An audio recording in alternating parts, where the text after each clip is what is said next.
Test, test, test. Hello. Perfect. Okay, now you are live. On live streaming and Cool. Okay. 250 Fahrenheit, so 350.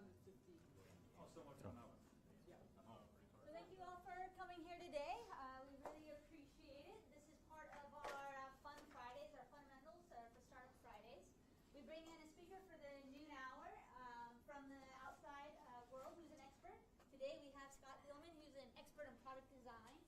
He works for Product Creation Studios, which is a local firm in Seattle that helps startups think about prototyping and helps them actually get some of their wonderful ideas out into a physical form.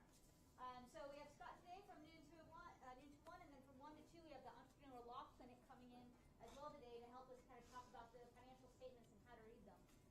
So really exciting here today. So without further ado, we'll have Scott kick it out on what is minimal viable product. Cool. What does that Yeah. mean? Thanks, Liz. And I wonder if I could bring my wife in and have you repeat how I'm an expert, and that might be useful for me. We'll get to that later.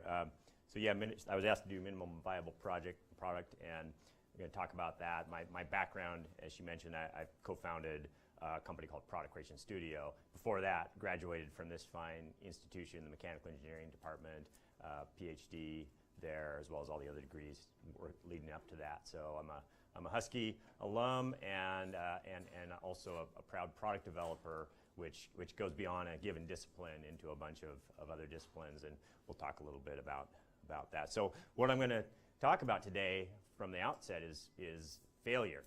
You know, why do we bother looking at these business practices, development practices? Well, it's failure, fear of failure. You know, we want to produce products that are successful and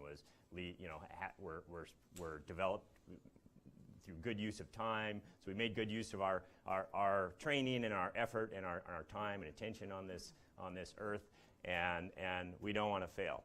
I'm going to talk about validated learning, which MVP is part of, and is an important tenet in how to take some of the risk out of development, and define what an MVP is as part of that process, and talk about some tactics and pitfalls and give you some examples, and hopefully leave a lot of time for Q&A as well.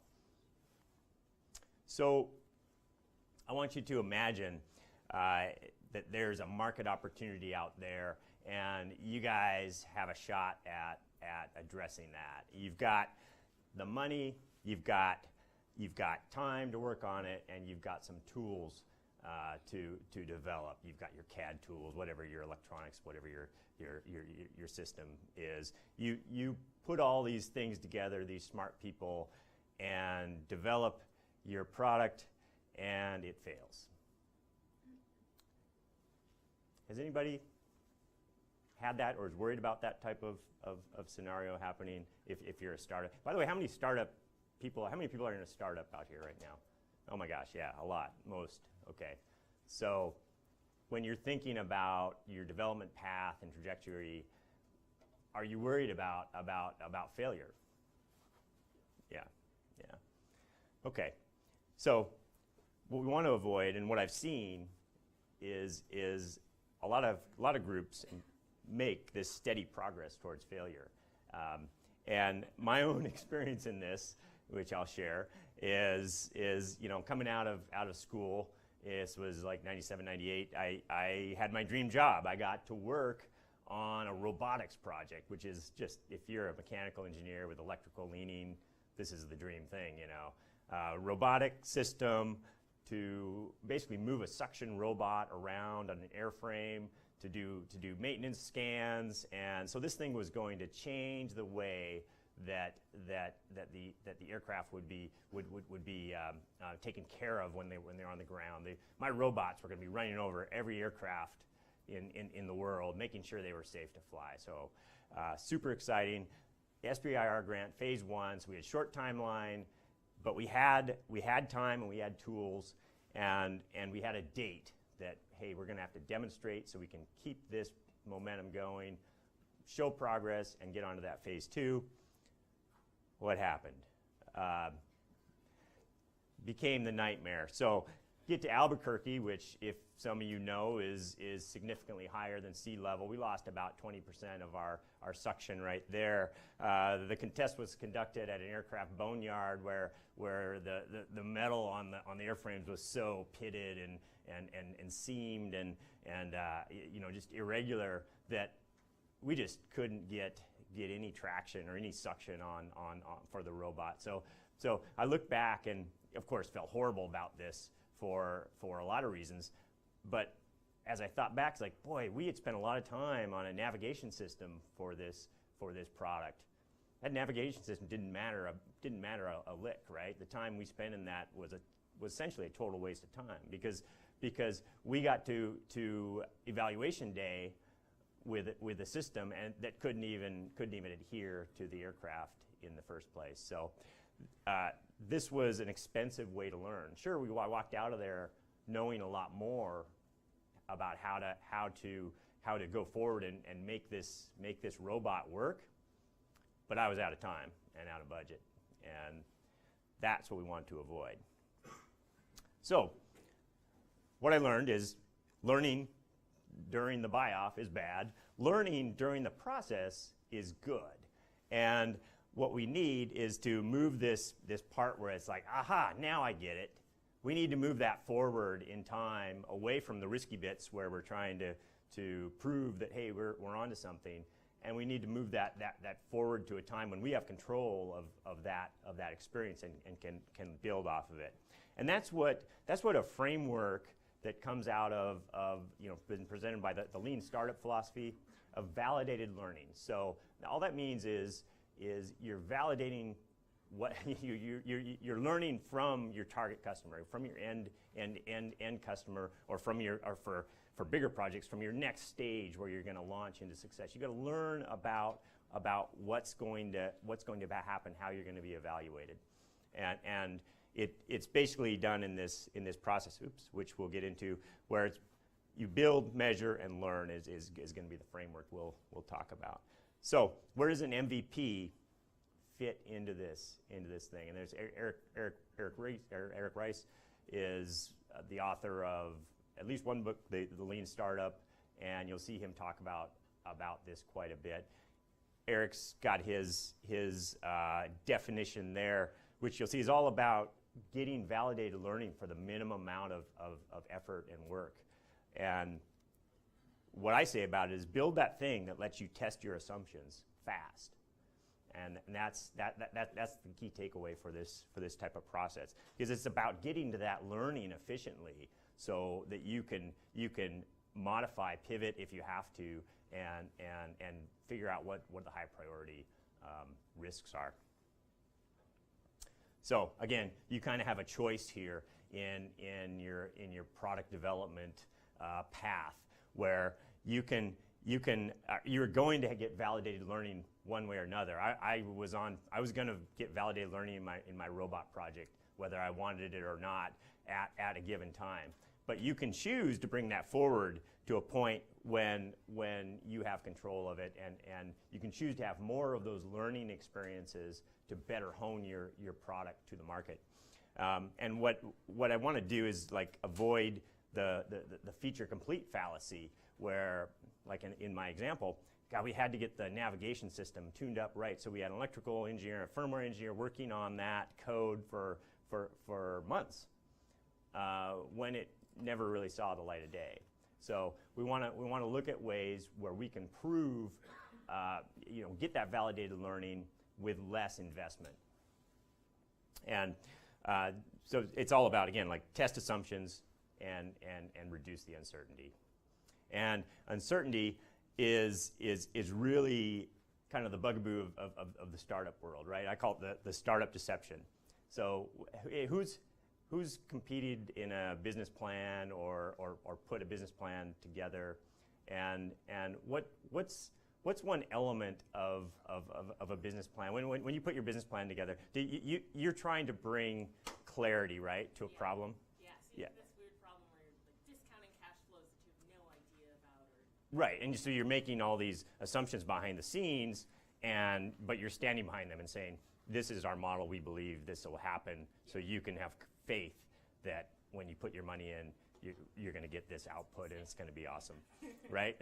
That's what you say. And so a business plan is designed to bring clarity to a situation where in reality is totally uncertain. You don't really know many of these things. You probably started with a small team. Maybe it's just you in the early stages. There's a lot of uncertainty going around, and that's the truth behind the business plan in a startup. And what you're trying to do. So I don't have great advice on it to tell you how to tell that story. I think there's value in doing the business plan. You have to do it. You have to have a target at a given time for what you're going to go towards. But let's be honest with ourselves about what's actually going on. And your goal is actually to bring clarity out of that uncertainty in a methodical way. And that's where the MVP allows us to build something that we can test and learn from. So as long as you have that philosophy and you build the time in your business plan for that learning to happen, I think you're on a safer path.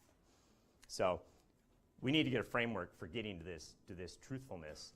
And that's where it's this, that's where MVP comes in, and it's based on this build, measure, learn philosophy, where if you're essentially in this race to learn, and so if you have to build something, you have to measure it, and then that's the experience where you learn something about it. What's your goal now? Your goal is to do those things as quickly as possible, so you get as many shots on goal as you can. Nobody's saying like you can only do it. You do it 3 times and you're done. If you can do it 10 times with the same budget as it traditionally took you to do 1, boy, isn't that great? You've probably learned so much more about the minutia, about the detail of how you're going to position your product that you can go a lot more confidently go forward and go to market. So the MVP is what enables the build part, and so it kind of gates how fast we can do some of these things, and that's where a rapid MVP is kind of key if you can do that. And I don't know if I talked about, as I'm talking here, I'm maybe going off chart a little bit, but I don't know if I mentioned it yet. The MVP, minimum viable product. A lot of people get hung up on that, like product means it's at Walmart or it's at, I bought it at retail. My belief is that MVP we kind of need to displace that as a buzzword, and it's part of a process. Think of an MVP as what you put out there to learn something. So it could be a web page. It could be something you printed on the 3D printer that as long as you use that as a mock-up, as a test to learn something about the customer interaction. In my book, that's a minimum viable product that you're using to build your learning. And basically, again, what you're trying to do is learn the most you can with your budget and to get to the most desirable product. So the question, for me, I'm a hardware guy. We have Product Creation Studio offers hardware development. We make widgets that have electronics or embedded code and have mechanical mechanisms and things, and probably maybe have a cosmetic aspect where they have to be designed right to be appealing. So it's about building stuff that can be in your hand or that you can get inside, whatever it is. Can we use it for hardware? Hardware has some differences with software development, for which a lot of the MVP, a lot of lean startup methodologies have been developed around. So if you read the book Lean Startup, almost all the examples that I can remember were software based, or web-based SaaS models or such. And the idea there is like, hey, we can just throw up a product rev and sort of change things on the fly. You're limited a little bit in the difficulty with doing that with hardware. If you've got to integrate these disciplines, mechanical, electrical, firmware, industrial design, all together rapidly to produce one thing, you're suddenly rate limited by how quickly you can develop and deploy. And the other aspect that's been noted, this was from Dan Osterauer, did a blog on this in Wired magazine, and he pointed these two things out. The other thing is people have higher expectations of hardware, at least right now. They look at when they go and buy the vacuum, they want to make sure it picks up the dirt. And if it doesn't, they look at the brand and go, these guys don't know what they're doing, and are less likely to buy again. You don't get the shot to upgrade, and you don't get that understanding from the customer side that says, oh, they're going to fix this. Don't worry. It's Microsoft's behind it. They'll fix it eventually. Well, we'll see. But you don't get that. You don't get as many of those second chances when you actually get to market with hardware. And so we need some tactics to get our MVPs in the hardware space, and I think these apply, to some other spaces as well. But the hardware MVP, it demands some ingenuity. We got to think about how are we going to suss out this learning without having to do everything to make the entire widget. And before I get into that, I'm going to talk about a few pitfalls that I've seen with this type of thing. So, in particular, because my job is, or we're a consultancy, so once we start designing, the meter's on, and we're racking up a bill, and so people tend to come to us over massaging, like, I've got to just have you guys do this. I need you just to do this thing. And so we see there's a lot of over specification where they've taken all the opportunity they've taken a lot of the thought about the opportunity out, and it's just execute this to this specification, and then we're going to see what happens.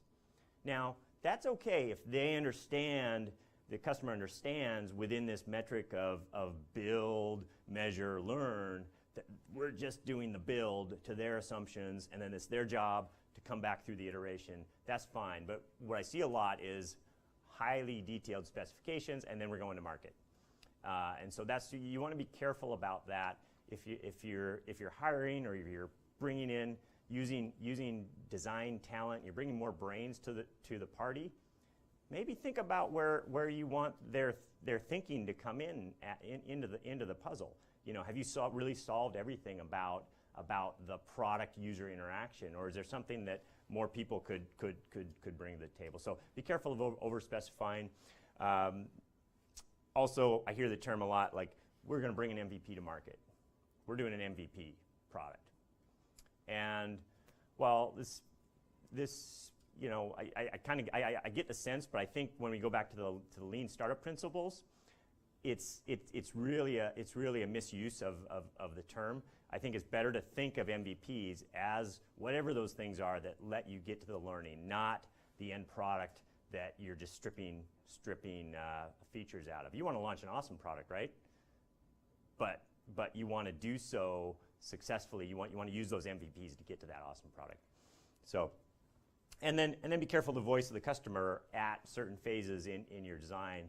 They can, if they don't have enough information, they're going to give you an opinion on what the product should be, and you can chase your tail a lot, doing some different cycles.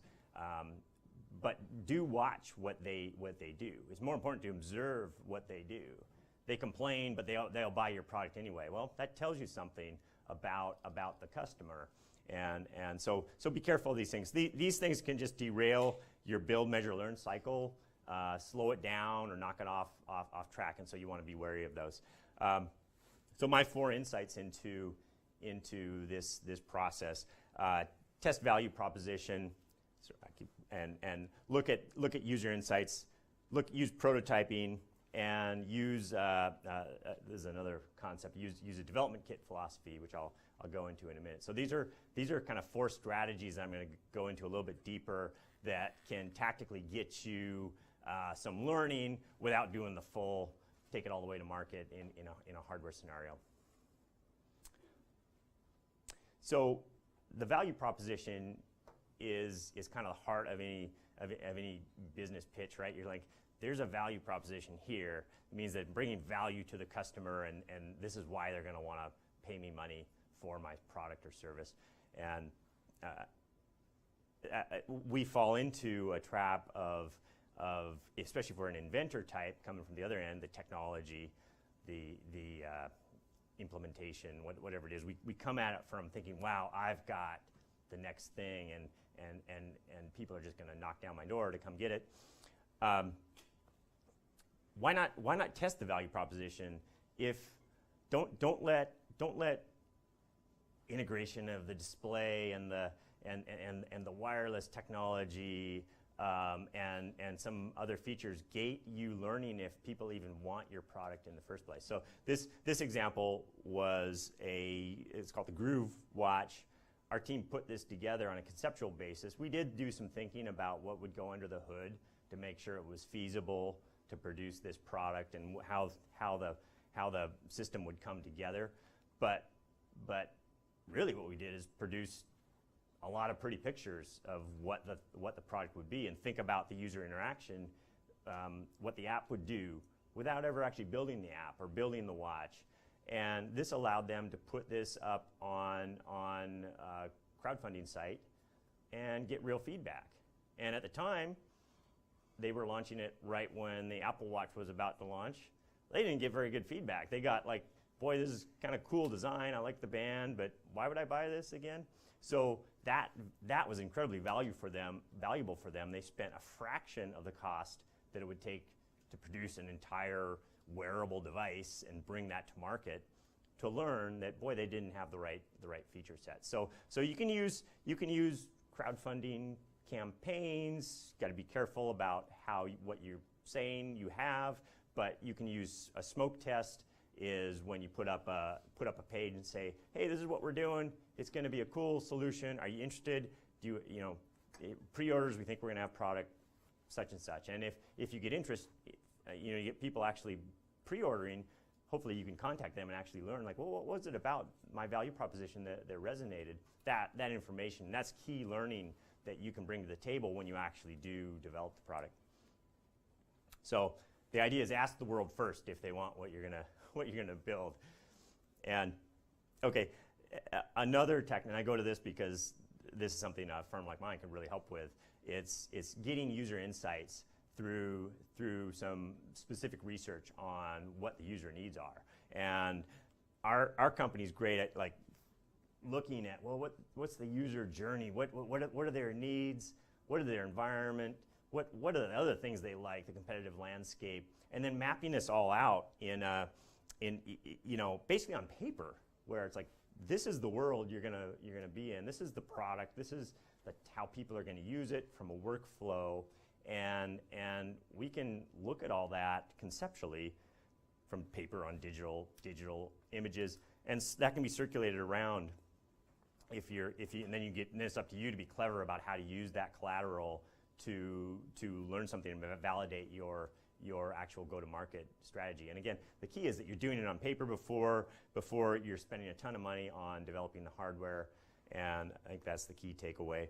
The next level that we found to be really useful is, sometimes you just can't really validate the experience without actually having the experience, and this is really true with a lot of technology.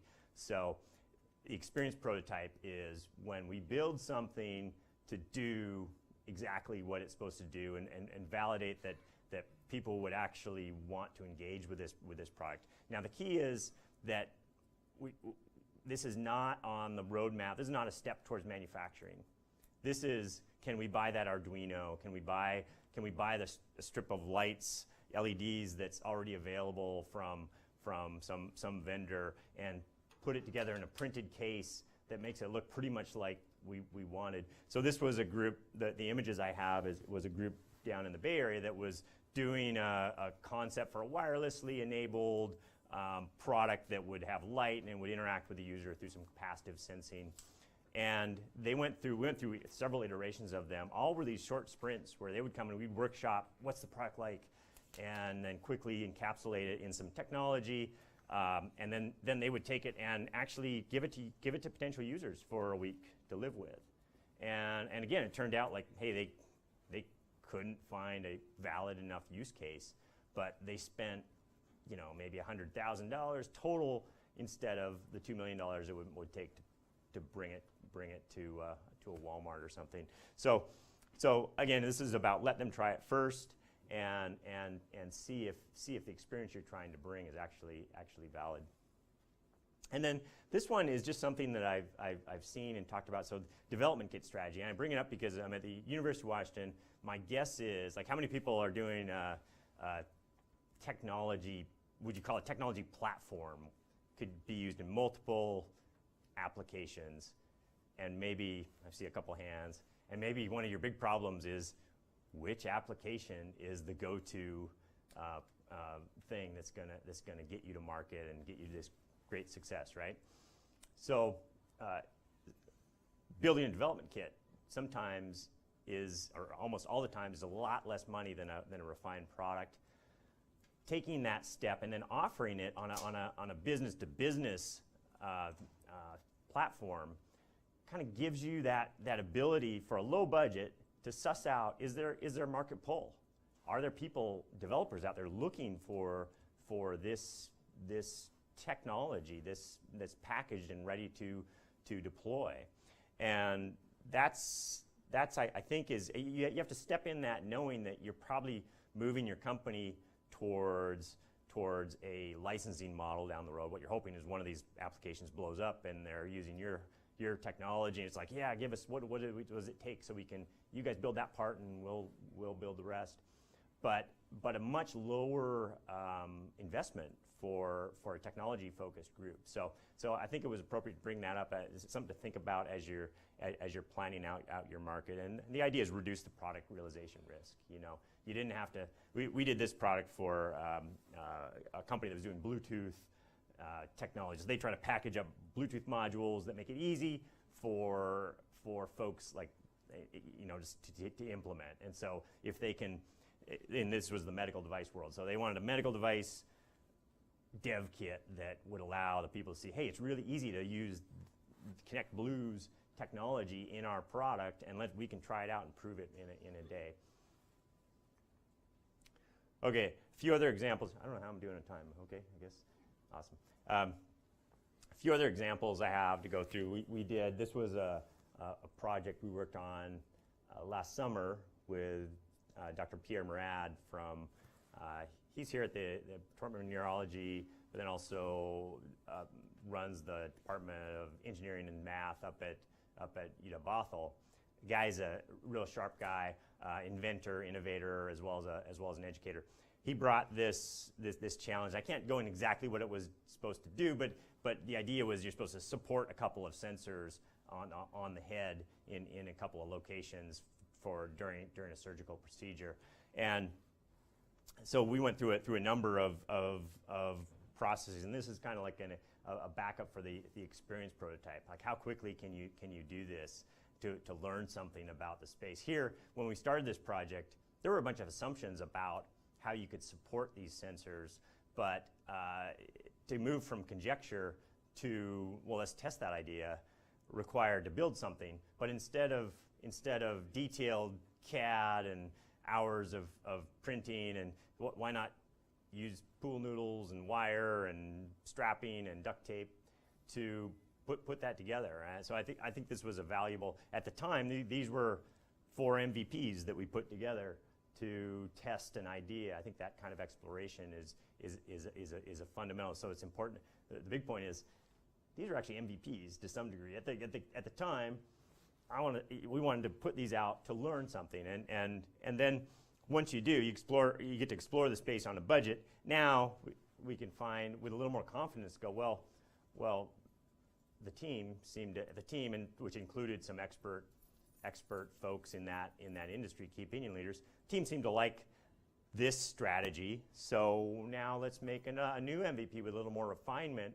Try to convince them that this could be realized in a real manufacturable form, and then we can actually render it and show, like, boy, we could put that in the pamphlet for sales, and they could do a smoke test and see if people want to buy it. So these types of techniques where you build up that refinement. Think of a series of MVPs that lead you to success. And another strategy I've seen in that experience, again, or an outcome in that experience prototyping, is sometimes what I call more of a halo product, where not the game, but it's build something that, what was that experience you wanted to build? And this was a guy who, McCarthy Music, and his product's on the market, that wanted to bring a piano keyboard to market where the keys would light up to teach you how to play. So you can follow along with the keys. You can buy their music off the online marketplace, and pretty soon, instead of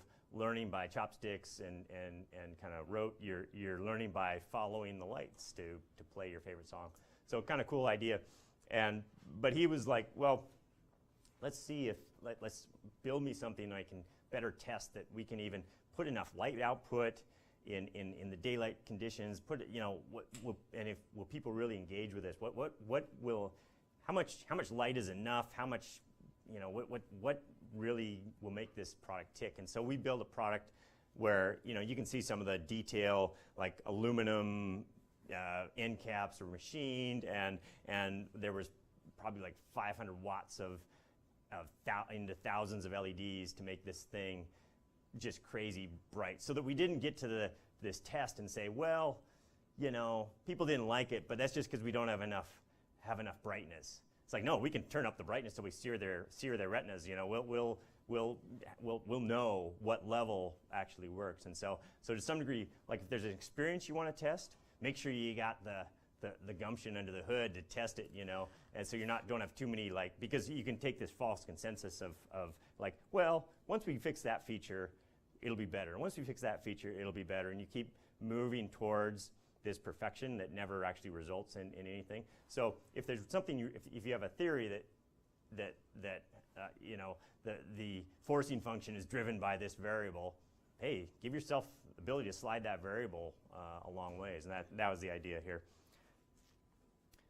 Okay, so that pretty much wraps it up, and kind of the takeaways, which I've hit on a few times, are we don't want our products to fail. We want the products to have traction with the customer or the intended user, and that drives us to find frameworks that are going to help us sort through the uncertainty and produce something that's usable. And startups are just full of this uncertainty, even though we don't, even though we have to pretend like they aren't at certain parts to capture funding.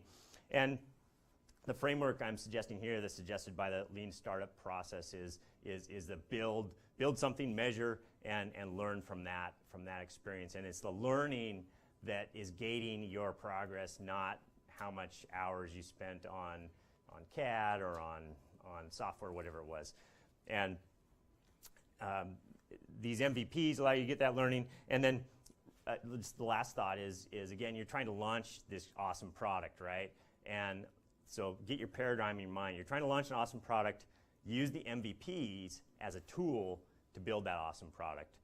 And the MVP is not necessarily the final product. So with that, pretty much done. And maybe you guys have some questions you can pepper me with. So I don't know who raised. Okay. Okay, so I attended your talk a couple of years ago. You talked more probably about your crawler robot, and so knowing what you know now, because you didn't see the failure. A lot of times you don't see the failure coming because you just cannot predict. Right. Knowing what you know now, if you go back when you were building the robot, what would you have done to avoid what happened? Plane ticket to Albuquerque. I would have asked, where are we being tested? How are we being tested? Who's going to direct that testing? And spend a week or a day, whatever it took, to go talk to that person and evaluate how we were going to be tested. Because we just really didn't have insight into that. We were so focused on solving adding all the features we were going to add to the system. So it's really important to take care about the testing conditions and think about that when you're basically making a product for that test day. I think so. It's if you think about that framework, build, measure, learn. How are you going to measure? What are you going to learn? Let that drive what you build, and that's the part we skipped. We built based on a bunch of conjecture, and people had some experience, and there was a write-up, I'm sure, in the grant proposal, and so we missed some things. We had some things right. We built a curved vertical wall that matched what a 737 would be, and we were running up all over that thing. We could turn circles and do some crazy stuff. So we thought we were, hey, we're in there, we're good enough. But when we actually met the real target platform, weren't even close. So. Hi, I work in artificial intelligence, and I have this problem, which is that the most important thing to customers would be, how accurate this is. And so in artificial intelligence, a lot of time what you'll see is I can get maybe to 65, 70%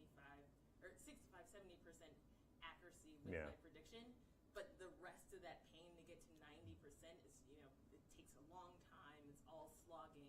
Right. And I really can't validate the product with customers without ensuring that it's going to get to 90%. Everyone would say, hey, like, I don't even believe you'll ever get to 95%. Don't call me until you get there. Okay. So I don't know how that kind of fits into this cycle. Well, I guess how it might fit in, I can maybe cheat and like say, well, that's an assumption you're telling me. How do you have the data behind that? Do you know that for sure, or is it something else about that level of uncertainty that causes distrust of the system? Like maybe could there not be a system that's only 70% right, but people love to talk to it because it's witty or something. I don't know. There's some other side benefit. Yeah. So how much do you know about that customer? I've only had a couple conversations with customers, and so in this specific case, they do it all by hand. They hire 25 people to test this by hand when I want to really create a product to be able to test this. Mm-hmm. But they don't believe that they're software engineers themselves. They write programs, they don't work, and now they just don't believe that a program can be written to work. They're not artificial intelligence programmers. Yeah. And so I'm trying to find a good sense of this cycle that you're talking about when the main objection is going to be how well this works, but that's where all of the time sink in. Yeah, I would just, without totally knowing what it is, I mean, I'm super excited to get this. I love artificial intelligence, the concept of what this is bringing to the world. So get it figured out. It's a really important project, sounds like. But this sounds a lot like, if maybe read Eric's book on the lean startup. His example is a company that developed avatars, like a messaging system using avatars, and they had a lot of I just hear analogs to what his story was about. 6 months of crazy development after things that they thought were core that turned out to be thrown out when the product went to market. So to some degree, are you doing research or are you building a product? So if you're building a product, try to move up these build, learn, or build, measure, learn cycles. And so maybe if people are really saying that, can you parse it somehow to learn what it is about this lack of accuracy that drives them nuts? And maybe there's opportunities in there. Yeah, and I think it's a little closer to your airplanes project than something like the watch, because the watch, all the components make sense and you understand how they would fit together. In my case, there's no one has done this before, so like I'm not even confident that I can get it up to 90%. Yeah. Can you do it from a man behind the curtain type? That was another one I should have put up there, but from the experience prototype, you can do a man behind the curtain where you have we're going to get the artificial intelligence, but for now we'll have a group of 3 people on the keyboard. Is that how you do it? The customers, that's what they do. They hire 20 people I see. a year to just sit down and do this testing. Okay. My boyfriend's that's his job to do that testing manually. Mm-hmm. Me being artificial intelligence was like, let's Okay. focus on this. So that's great. You've got this data. They spend a lot of money on it. Yeah. They know it's a problem for them. Yeah. But they try to write scripts themselves, and they don't trust that there could be a product Mm-hmm. that's that effective. And I don't know how to kind of shorten that cycle and know when to stop working on it. Well, the exciting thing is it sounds like you have a great way to get more data to learn from. You can have those people. You can script those people out to do some testing, exploration without writing a lot of code or maybe any code.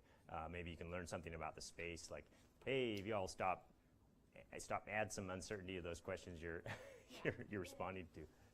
Well, thank you very much, Scott, for Thanks, coming. Liz. Let's give him a big round of applause. So we have a 10-minute break before we have the entrepreneurial law students come in to talk again about the financial statements. So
say something?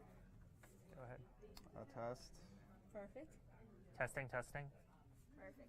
Okay. Okay, so if you're not talking, mute, but Remember to perfect. Okay.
Hello?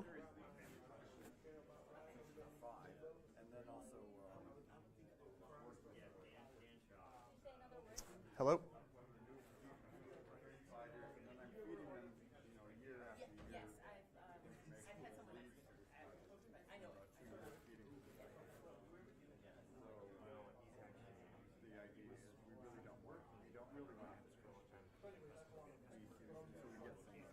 Okay, everyone, we're going to start our sessions back. So hopefully you had a good little breaks, got to stretch us for a second or two. So for the next hour, we're going to be kind of switching gears, not only about from the minimal viable product now to financial statements. Usually you think of them as completely two different worlds, but you actually need to understand the financing, how the kind of how do you present your money and how do you present the finances to investors or to your teammates. So today we get to understand what goes into a financial statement.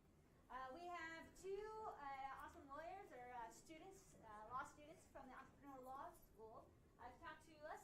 We have Timothy and Zachary. And so without further ado, we'll let them talk to us about financial statements. All right, and as Liz kind of mentioned, these are important for startup companies and trying to keep these maintained throughout the life of the business and when you're projecting your company out to investors. We'll talk about that a little bit more at the end, but first we kind of wanted to talk about what the documents actually are. And as Liz also mentioned, I'm Zach and this is Tim. We're both at the University of Washington School of Law and part of the Entrepreneurial Law Clinic there. So we work with entrepreneurs, some of which are on campus, some of which are off campus, and getting their companies started and giving them legal advice.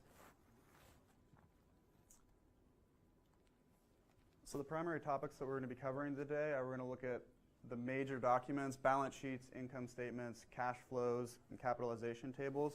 We're also going to look at some additional terms that are important when you're valuing a company or even looking at public companies, looking at comparables.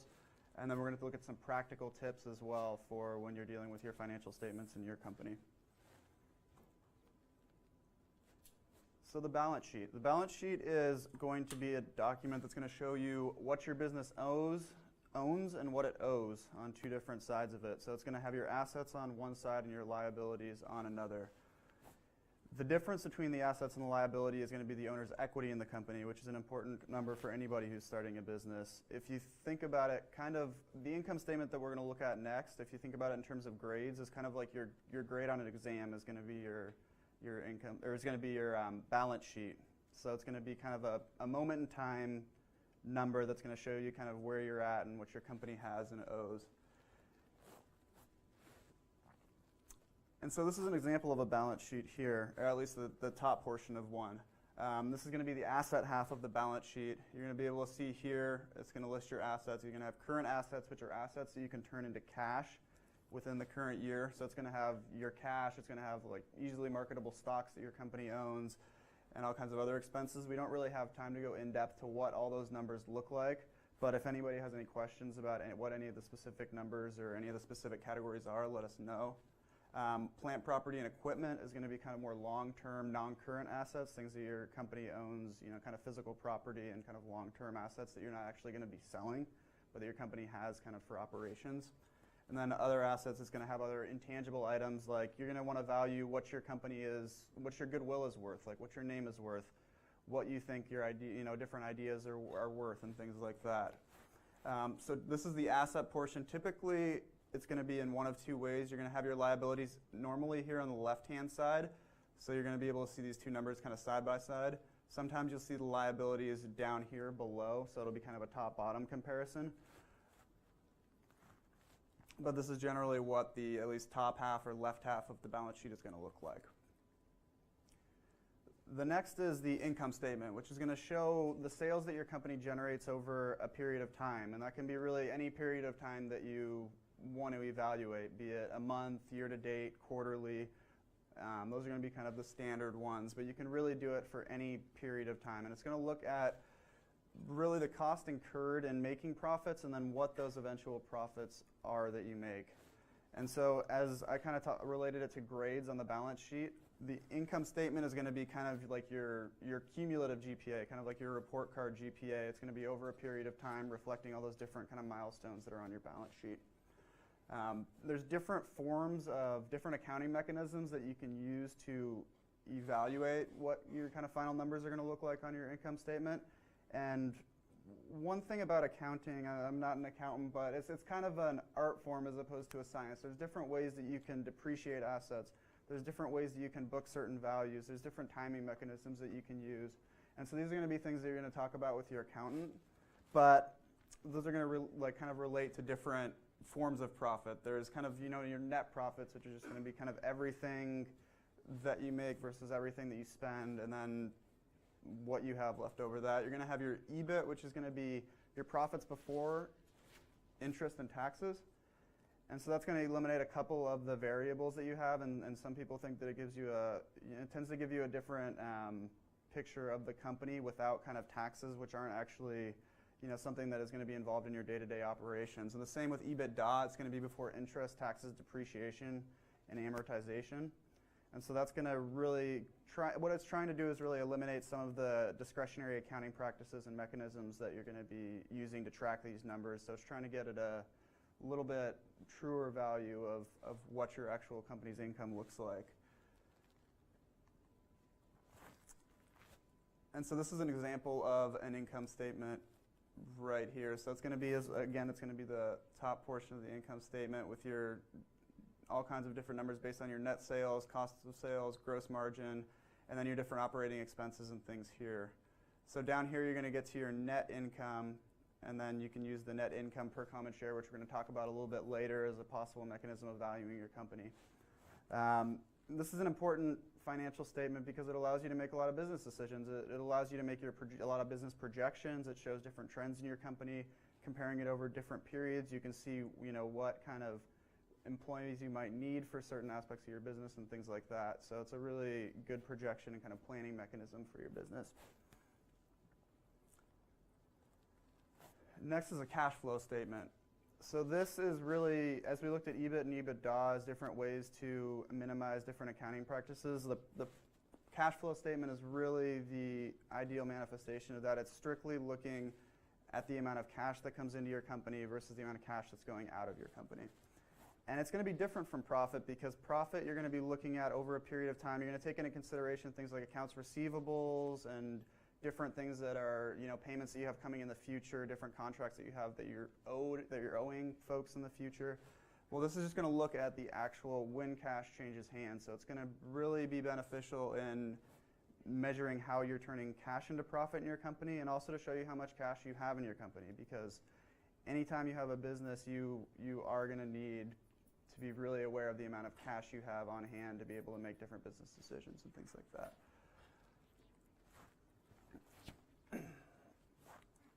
So this is an example here of a cash statement. It's going to show your different cash flows and then your income up here on the top in a couple different categories, from operating activities, investing activities, and then financing activities down here. And so it's really going to be partitioned off into a lot of different areas and really show you kind of different aspects of your business where your cash and where your profits are actually coming from. So it allows you to really kind of make decisions about different product lines. If you're offering multiple product lines, offering different services, you kind of have it apportioned off into those different discrete projects. So you can figure out, maybe this is working a lot better than this. We want to focus, kind of pivot our idea and focus on this.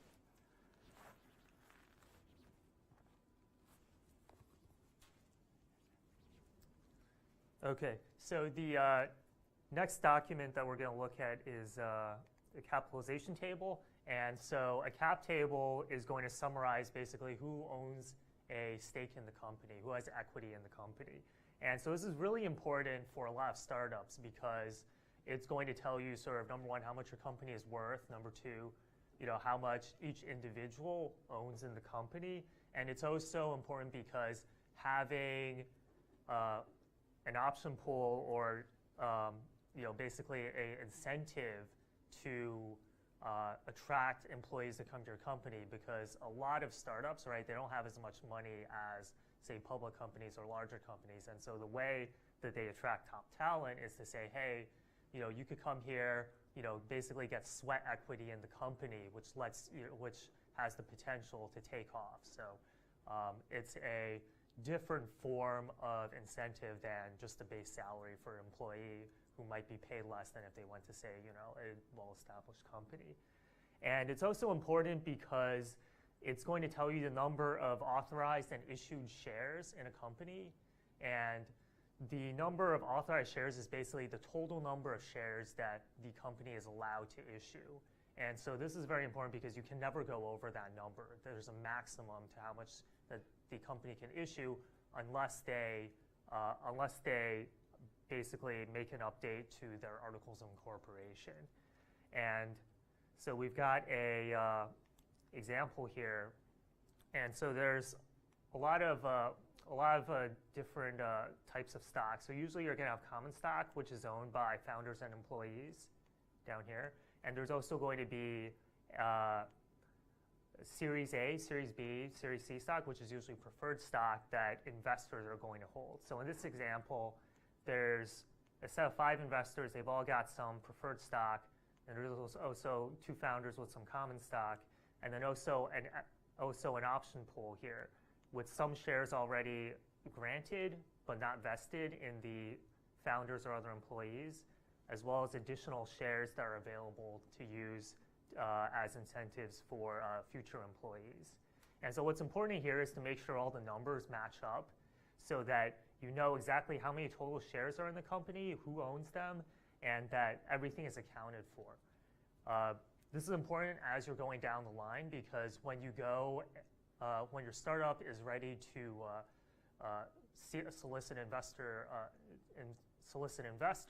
they're going to want to see that your books are in order and that you know exactly who owns what, and that there's nothing that they need to clean up there in terms of there's this dispute over equity, or if someone, or if the numbers don't match up.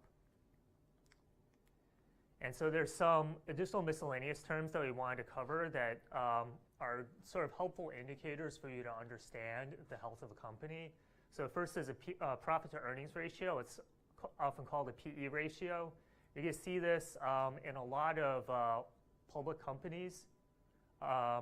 And it basically measures the market value per share divided by the earnings per share.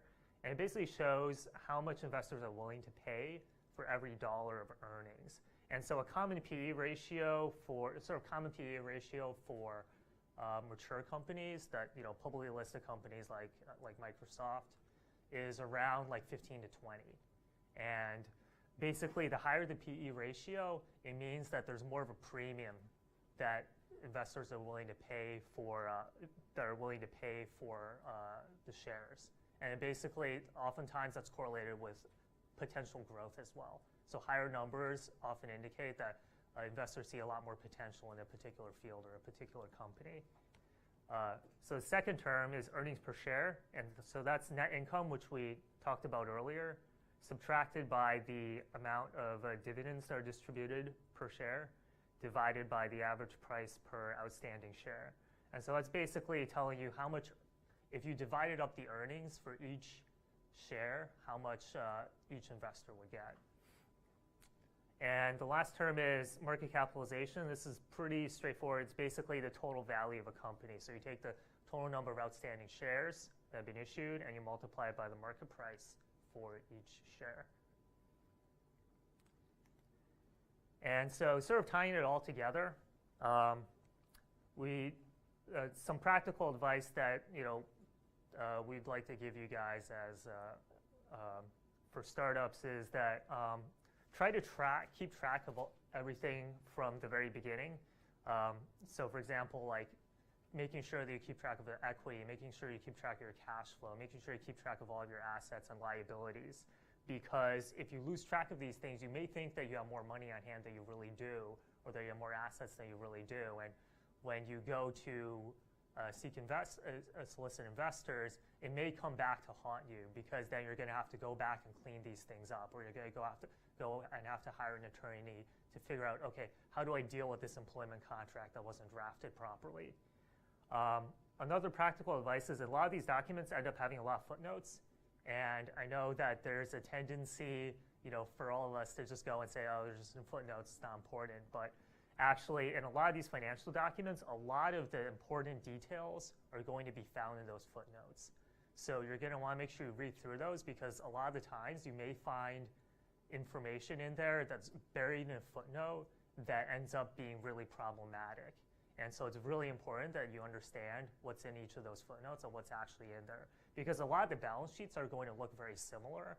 And it's really when you drill down into the footnotes where you're going to start to see if there are issues in a particular area.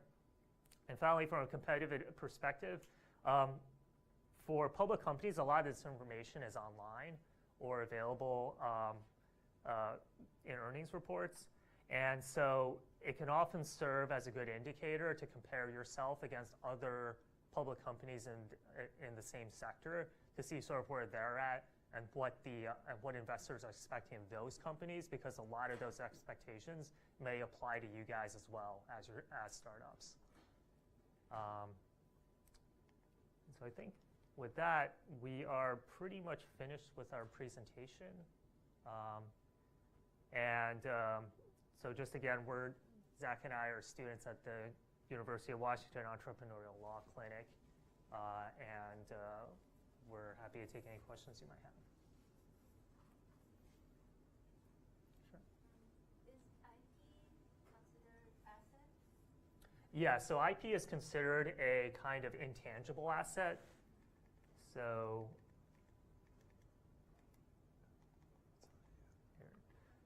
it would be under sort of somewhere down here. So not under plant, property, and equipment. It would be down at the bottom. yeah, down here. It says patents, but you could also have non-patent. Since it's not tangible, how do you create a number? Like, what's a fair number? So when you're evaluating tangible assets, there's not really a very easy way to do it. Patents, by their nature, are all unique, right? Because it's a patent for a new technology. And so there are ways of getting value, for example, patent valuation experts to go take a look at a patent and then give you, an estimate of how much it's worth. That costs money, obviously, to go hire someone to do that. But a lot of the times, you can sort of see what the market opportunity is, and then take a look at that, and then figure out sort of how much your patent is going to give you in terms of coverage of that area of technology. Does it change over time as the company moves along, so you become more and more promising that will work? Yeah, so patents, patents have a limited lifespan, right? And as you identify more market opportunities, or as you get, other companies to license it out, obviously the value is going to change, right? So, for example, software patents, usually a lot of the value in a software patent is in the first couple years, because that's when the technology is relevant, right? And then it becomes probably less valuable down the line, 10, 20 years down the road. Whereas like goodwill, which is trademarks, is the inverse, right? As your company succeeds, the value of just the brand itself would increase. Well, what if this is a drug, like a new drug, and then like as you get closer to clinical trials, it becomes more promising that like the market is not changed. Yeah, so that's a good example. So, if you have a, new drug that you're testing out, the value of the patent on it is actually going to go up in value as you get farther through clinical trial, right? So if you think about at the very early stages, for example, let's say you pass the phase 2 trials, right? The value of your patent's going to increase significantly because the chance of it actually making it to market has gone up significantly. And then once you've got that on market, right, the value is going to diminish throughout the life of the patent up till 20 years, in which case it's going to be worth very little at that point, right? Because once the patent expires, generics can come out to the market. And with the balance sheet is just at a specific moment. So if you're trying to put together like a full balance sheet for an investor or something, it might be a good idea to try and get a good appraisal on that intellectual property. If there's some sort of outward-facing thing where you need a balance sheet, it's probably a good idea to try and update that number before you kind of represent that. Perfect. Any other questions? Okay, well, thank you both so much.